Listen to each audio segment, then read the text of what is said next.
Bonjour, je suis Stéphanie, accompagnante en parentalité dans l'Allier. Je propose des ateliers de portage physiologique, de massage bébé, de communication bienveillante et également de communication gestuelle associée à la parole dans le cadre de mon entreprise que j'ai fondée, Graines de maternage.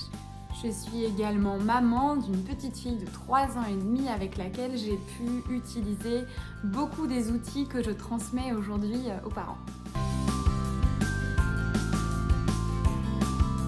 La communication gestuelle associée à la parole, qu'est-ce que c'est? C'est un outil au service du lien parent-enfant, parent-bébé. C'est un outil qui va plutôt s'orienter vers les enfants qui n'ont pas encore acquis le langage ou qui sont en cours d'acquisition du langage. Et c'est un outil du coup qui va nous permettre de communiquer avec notre enfant et qui va permettre à notre enfant de communiquer avec nous aussi. Ça marche dans les deux sens. Et du coup, il va pouvoir nous dire des choses, en tout cas nous signer des choses. Donc ce n'est pas une langue à part entière, hein. Il n'y a pas de langue des signes spécifique pour les bébés.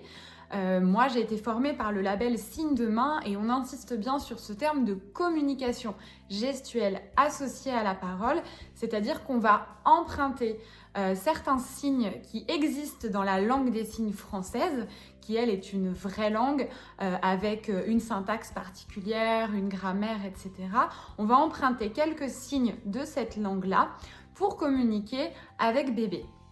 Donc l'idée, c'est pas que nous-mêmes ou notre enfant devienne bilingue en langue des signes française, mais on va juste utiliser donc certains mots comme si on venait en fait surligner avec un stabilo dans une de nos phrases un mot particulier.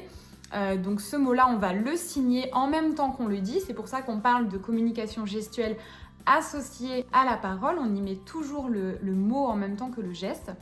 Et du coup, au fur et à mesure, notre enfant va pouvoir, à force de nous regarder faire, en fait, il va pouvoir se réapproprier ces gestes-là, il va se réapproprier ces signes.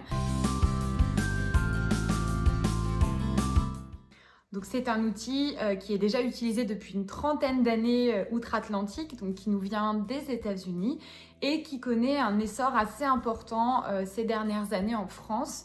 De plus en plus de structures d'accueil du jeune enfant, des crèches ou des assistantes maternelles, l'utilisent et se forment pour mieux communiquer avec bébé et pour comprendre plus facilement les enfants qui du coup vont pouvoir exprimer leurs besoins, leurs envies et voilà, ça va être beaucoup plus facile du coup pour eux de se faire comprendre de l'adulte et ça peut du coup limiter les frustrations.